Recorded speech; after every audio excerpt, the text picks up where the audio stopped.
Desde el edificio de arte cubano del Museo Nacional de Bellas Artes te doy la bienvenida a Congénero, un espacio que promueve el diálogo y la equidad entre todas y todos. Soy Maisel Bello Cruz y ya te invito a que te mantengas con nosotros.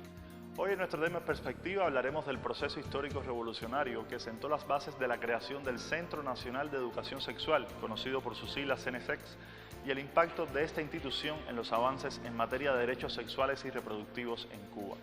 En nuestra sección Batallas por la Equidad conoceremos el papel político que jugó la militante y guerrillera conocida como Tania, y en nuestro segmento Cultura con Género disfrutaremos el documental En Busca de un Espacio sobre la historia del movimiento feminista en Cuba. Después de 2 años de hacerse pública las denuncias de más de 80 mujeres, el pasado 11 de marzo, el prestigioso productor de cine Harvey Weinstein fue sentenciado a 23 años de prisión por los delitos de agresión sexual y violación de Miriam Haley y Jessica Mann. Después de un mes, el juez James Burke dictó la sentencia en la cual Weinstein pidió clemencia. His statement was rambling. He had a right to make it. He indicated some remorse, whether it was heartfelt, whether it was remorse for having been convicted, having been sentenced to prison, or expecting to be sentenced to prison, I don't know. La campaña Me Too, iniciada por las mujeres para exigir justicia por los casos de violación y acoso sexual, especialmente dados en la industria cinematográfica, ha logrado que otras mujeres denuncien, provocando así la expulsión de hombres con grandes posiciones de poder como actores, publicistas, directores y productores. So for the predators who are going to wake up in fear tomorrow and say, are they coming after me next? My answer is probably yes. Weinstein fue acusado por más de 80 casos de conducta sexual inapropiada, de los cuales enfrenta cargos por solo 2 de ellos. Muchas de las mujeres afectadas que acusaron al productor de Hollywood no pudieron ocultar su satisfacción por la sentencia y agradecieron a los jueces por hacer justicia. Because this isn't a happy circumstance to be that we're all here for, but I feel joyous with what Judge Burke decided, and I'm grateful to the jurors and the prosecuting team, the DA's office, and everybody involved, and to all the supporters. Thank you. I hope that the sentence sends a clear message that times have changed and that more women need to speak out for themselves and that men and women need to speak out for each other. La activista de derechos humanos Chelsea Manning, exsoldado del Cuerpo de Inteligencia del Ejército estadounidense, fue puesta en libertad el pasado 12 de marzo después de que la detenida intentara suicidarse y reiterara su decisión de no declarar en contra del creador del portal Wikileaks, Julian Assange. I will not cooperate with this or any other grand jury. So it doesn't matter what it is or what the case is. I'm just not going to comply or cooperate. Manning fue detenida por última vez en mayo del 2019 por ser una testigo clave para el caso Wikileaks, por haber filtrado ella misma alrededor de 3.000 documentos que revelaran evidencias de corrupción y otros actos ilegales del ejército de Estados Unidos. Aunque el juez declaró a Manning en libertad, mantuvo una multa de $256,000 para la acusada. Con su sentencia absolutoria en mano, Mónica Esparza nos cuenta cómo se siente tras haber estado 7 años en prisión, acusada de manera injusta de secuestro y portación de armas de uso exclusivo del ejército. Triste porque te cambia la vida en un segundo, porque de las personas que creías poder tener cobijo, podías correr y ampararte ahí, fueron las que me hicieron esto. Entonces me tiene triste, me tuvo muy mal mucho tiempo. Tenía miedo por mis hijas, en cuestión de que el día de mañana no había una seguridad para ellas. Mónica fue detenida en 2013 por policías municipales de Torreón, en el estado norteño de Coahuila. Fue sometida a tortura sexual por más de 14 horas para extraerle declaraciones autoinculpatorias y para fabricar pruebas en su contra. El juez primero de distrito en La Laguna, que fue quien tuvo el caso a cargo, reconoce las violaciones a derechos humanos de las que Mónica fue víctima. Y esto es muy relevante porque en muchos otros casos que el Centro PRO ha acompañado o que tenemos conocimientos, no ocurre. Es decir, si se resuelve favorablemente, argumentan esto de una forma tal, pero no necesariamente pronunciándose o reconociendo las violaciones de las que fueron víctimas. Defensores de derechos humanos han señalado que la tortura constituye una práctica generalizada en México. En el caso de las mujeres, alcanza a 8 de cada 10 que son detenidas. Y es imposible en un día como hoy no recordar a las muchísimas mujeres que siguen esperando su libertad, que siguen justamente privadas de su libertad, acusadas con pruebas ilícitas y que han sobrevivido también hechos de tortura sexual. La libertad de Mónica Esparza tiene lugar en un contexto de creciente reclamo para frenar la violencia en contra de las mujeres, que en este país reciben un trato más severo del Poder Judicial que los hombres. Un informe elaborado por la organización Reinserta revela que ellas deben cumplir en promedio 23 años de cárcel por un delito grave, mientras que los sentenciados apenas alcanzan los 17 años.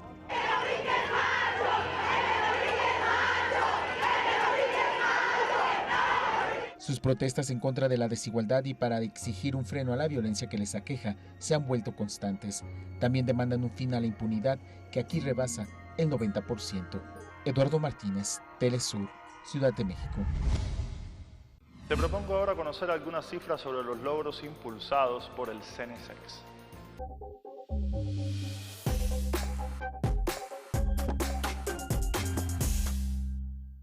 Gestión del CENESEX en Cuba. El Centro Nacional de Educación Sexual, CENESEX, es la plataforma para impulsar avances en materia de derechos sexuales y reproductivos de las minorías sexuales en Cuba.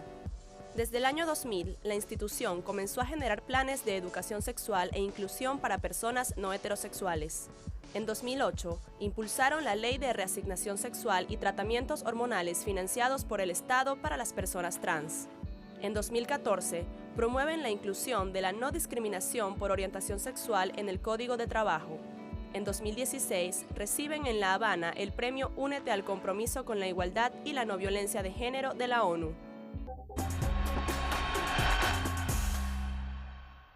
En nuestra sección Lenguantes te propongo conocer sobre la misión y visión de esa institución pública cubana conocida por las siglas CENESEX.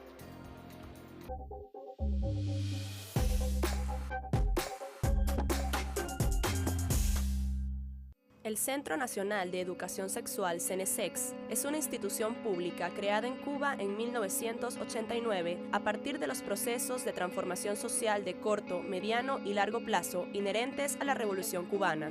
El CENESEX se dedica a la investigación, educación y activismo por la sexualidad humana y destaca por su acompañamiento a las minorías sexuales, especialmente a la población LGTBIQ.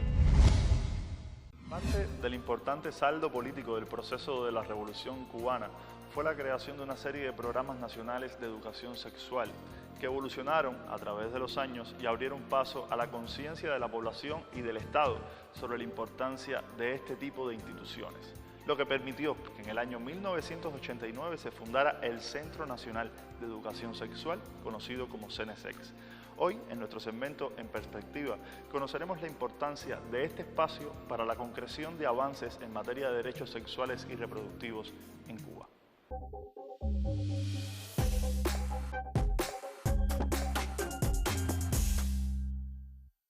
¡Socialismo sí! ¡Homofobia no! ¡Socialismo sí! Si alguna vez la Revolución Cubana generó formas de relación social que respondían a la necesidad política del momento, pero que dejaron saldos de exclusión, represión y castigo para las minorías sexuales, esa historia fue poco a poco haciéndose parte del pasado y cualquier conducta excluyente fue revisada y rectificada. El mismo comandante Fidel Castro caracterizó el hecho como un rasgo heredado del sistema capitalista y patriarcal, cuya hegemonía busca asociar directamente la lucha armada con la cultura machista. Y al triunfo de la revolución, esta etapa de que te estamos hablando, era el elemento machismo estaba muy presente. Y ideas generalizadas prácticamente relacionadas con la presencia de los homosexuales en las unidades militares. Era un aspecto del machismo. Era ¿no? una cultura que pasaba igual que con las mujeres, porque un machismo fue heredado. Y lo sabemos muy bien cómo se heredó todo eso y fue cultivado en la sociedad capitalista. Es una herencia que nosotros éramos bastante ignorantes. Yo ahora no voy a defenderme de cosas de esas. La parte de responsabilidad que me corresponda, la asumo. Ahora, no tenía, ciertamente, comprendía, yo tenía otros conceptos con relación a ese problema. Con el transcurso de los años, una población mucho más culta, más preparada, iba superando esos prejuicios. Frente a esta realidad, surgió la necesidad social de crear programas de educación sexual e inclusión de las comunidades marginadas que en principio fueron impulsadas por la Federación de Mujeres Cubanas y el Ministerio de Salud Pública y que luego derivaron en lo que hoy conocemos como el Centro Nacional de Educación Sexual CENESEX, cuyo principal objetivo desde 1989 es motorizar el acceso a los derechos sexuales y reproductivos de las personas más vulnerables a través de la educación sexual integral como principio. La educación integral de sexualidad trata de deconstruir un grupo de dispositivos de poder que aún perviven en nuestra sociedad, de dispositivos de poder que no necesariamente se articulan desde el Estado, que se articulan desde los propios grupos sociales. O sea, esos dispositivos de poder que están ubicados desde el machismo, que están ubicados desde la homofobia, que están ubicados desde la transfobia, que están ubicados desde la misoginia, o sea, un grupo de resortes culturales que aún están en nuestras sociedades y que la educación integral de sexualidad, entre otras tantas cosas, busca deconstruirlo. Bueno, el CENESEX como Centro Nacional de Educación Sexual lleva a cabo hace muchos años una tarea muy importante en cuanto a la educación de la sexualidad de manera general, tanto en el sistema de educación como en el sistema de salud pública de nuestro país, y que ha trabajado muy duro, se han visto cambios muy importantes y pienso que el trabajo va a seguir con más fuerza, con más ímpetu por lograr lo que queremos, una sociedad cubana más inclusiva. Mariela Castro, miembro del Partido Comunista de Cuba, es la directora de la institución. Castro genera enlaces estratégicos con el Estado cubano que permiten que CENESEX tenga impacto en las políticas públicas y legislativas en materia de género e inclusión a la comunidad LGTBIQ en el país y asegura que cuenta con la disposición y apertura del actual presidente Miguel Díaz-Canel. Incluso en un periodo que era dirigente de la Unión de Jóvenes Comunistas a nivel nacional, él atendía al CENESEX y iba a nuestras reuniones. Y desde allí tenemos un diálogo muy productivo, donde a lo largo de los años él incluso me dio buenas ideas de cómo trabajar a nivel político estas temáticas. El logro más importante es que está en la política del Partido Comunista de Cuba, sobre todo más explícitamente desde su último congreso, está explícitamente la voluntad política de trabajar por los derechos de las personas LGBT. El CENESEX, en conjunto con el Estado y Movimiento Social Cubano, comprenden la educación sexual como eje transversal de la igualdad y el acceso a los derechos humanos, que además representa una forma de resistencia frente a los grupos de poder hegemónicos, conservadores y radicales que intentan generar retrocesos en materia de sexualidad en América Latina. Desde ese lugar, la educación integral de sexualidad también quita poder a determinadas personas, quita poder a determinados grupos sociales y busca, por otro lado, entonces, sociedades más inclusivas, sociedades, digamos, más plurales, sociedades más multicolores. Y en ese contexto, definitivamente, es que se traba la complejización de ese tema en agendas políticas, pero también como tema dentro de discusiones académicas. Es por eso que estas estrategias y estos programas, en tanto transformadores, en tanto emancipadores, tienen una importancia importante, sobre todo en estos tiempos donde el panorama político en América Latina y el Caribe se complejiza en el sentido de ascensos de derechas insospechadas, cuando hace unos años atrás existía, digamos, un panorama distinto. Yo pienso que Cuba es un ejemplo para el mundo de respeto a la diversidad, y lo que hoy estamos viendo es una muestra de ello. Cada paso que se ha ido dando, sumando más personas, invitando a todas las personas a que comprendan que todos somos iguales y que lo que vale de la persona es cómo la persona piensa, es su corazón y sus valores.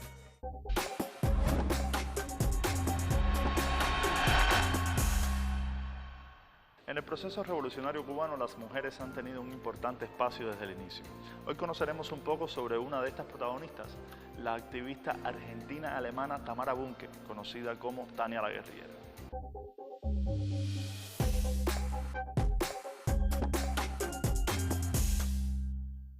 Tamara Bunke Baydar, conocida como Tania la Guerrillera, es uno de los personajes claves e icónicos de la Revolución cubana. Nace en Argentina en 1937, hija de un alemán y una militante comunista rusa de origen judío, quienes migraron a Argentina huyendo del accionar nazi. Tamara crece entre reuniones comunistas de las que su hogar era sede.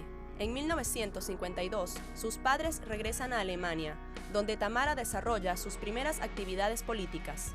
A los 21 años, se hace miembro del Partido Socialista Alemán. Comenzó sus investigaciones sobre la evolución política en Cuba y en todo el Cono Sur, y organizó agitaciones de calle en solidaridad con el pueblo cubano. En 1960, Ernesto Che Guevara viaja a Alemania y allí ocurre su primer encuentro. En 1961 viaja a Cuba, se inscribe en el Partido Comunista y comienza a militar con el Che, quien le encomienda la misión de entrar estratégicamente a Bolivia para preparar el terreno logístico y obtener información para la guerrilla. Tamara aprovecha su hobby, la música tradicional latinoamericana, y se hace pasar por etnóloga especialista en folclore para filtrarse entre la élite política y cultural del país. Tamara se convirtió no solo en una estratega, sino que insistió en ser una combatiente y sumarse al campamento guerrillero, lo que la convirtió en una amenaza para el ejército enemigo. El 31 de agosto de 1967, Tamara es asesinada en Río Grande, Bolivia, en medio de una emboscada a la que fue conducida ella y sus compañeros de lucha. He consagrado toda mi vida y mi gran fuerza a lo más hermoso en el mundo, a la lucha por la liberación de la humanidad. Tamara Bunke. Te recuerdo que puedes escribirnos a través de nuestras cuentas en Twitter, @telesurcongénero y @maiseltelesur, y nuestro correo electrónico congénero@telesurtv.net. De esta manera puedes compartir tu historia o tu opinión con nuestro equipo. Te propongo ahora que conozcamos lo que ha circulado en materia de género por las redes sociales.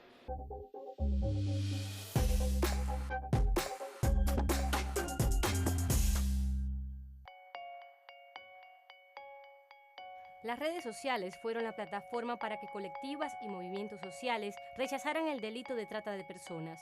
Género con Clase, organización feminista venezolana, lanzó para ello la campaña Si es un sueño, no maltrata. El colectivo Mamíferas de Venezuela realizará un encuentro popular de parteras, curanderes, sobanderes, yerbateres, sembradoras de agua y organizaciones campesinas del 30 de agosto al 1 de septiembre del 2019 en el estado Mérida, Venezuela, para el intercambio de saberes ancestrales relacionados al autocuidado, el cocuidado, la salud y la soberanía del cuerpo, la tierra y el territorio. Para participar en el encuentro, se debe llenar una planilla disponible en su Facebook, Mamíferas de Venezuela.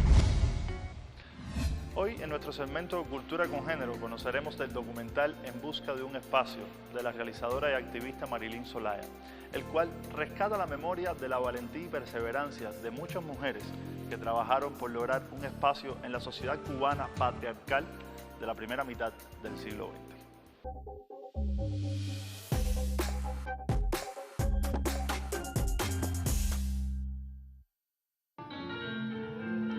En busca de un espacio cuenta las exigencias de sufragistas y feministas cubanas en la primera mitad del siglo XX.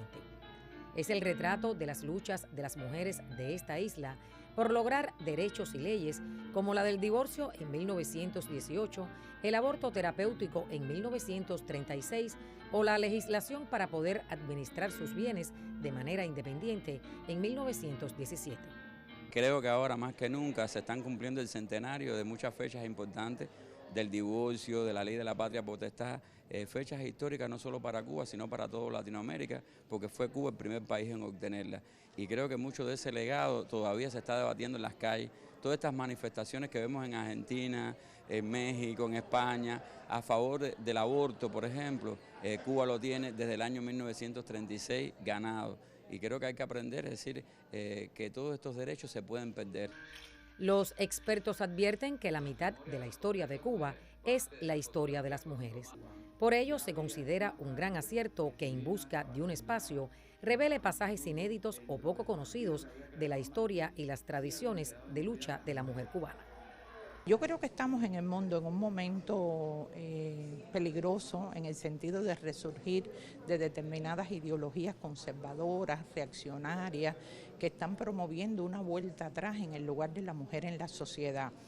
No prevalecen en Cuba, pero ya tenemos manifestaciones y es importante que hacer conciencia en las personas y sobre todo en la población de las mujeres y las mujeres jóvenes que debemos estar alerta. Narrado a partir de un profuso material de archivo, pequeños recursos de ficción, opiniones de expertos en temas de género, una cuidada banda sonora y una rigurosa investigación, la pieza cinematográfica deviene en material imprescindible para una sociedad donde todavía la mujer es víctima de violencia y discriminación sexista. Vivimos en un país machista y patriarcal. Es una herencia cultural de nuestros pueblos. Independientemente de todas las leyes de nuestra Constitución que es tan avanzada y tan oportuna para las mujeres, está también aquí en la mentalidad. O sea, es importante poner este documental a los decisores, a todo el mundo, para que primero a las mujeres para que conozcan su historia y a los hombres para que respeten nuestra historia. Marilyn Solaya asegura que la intención de su película es preservar una parte importante de la memoria y la cultura del país, además de un homenaje a las mujeres, esa mitad invisible de la historia, vilipendiadas e incomprendidas en su tiempo y en la actualidad apenas conocidas. Fabiola López, Telesur, La Habana.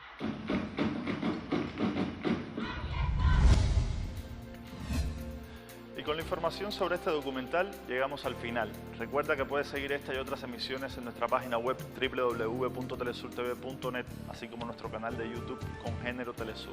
Te dejamos con la buena música de Aide Milanés. Hasta una próxima entrega de Congénero.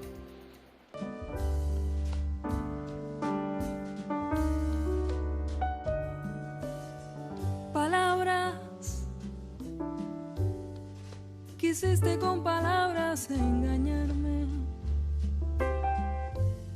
fingiendo comprender mis sentimientos, fingiendo que tenías corazón.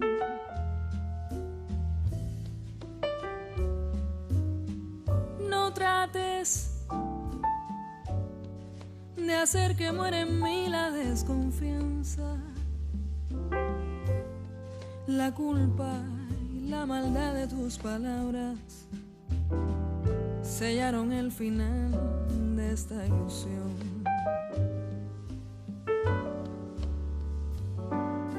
Perdóname este orgullo, por mi sinceridad perdón te pido.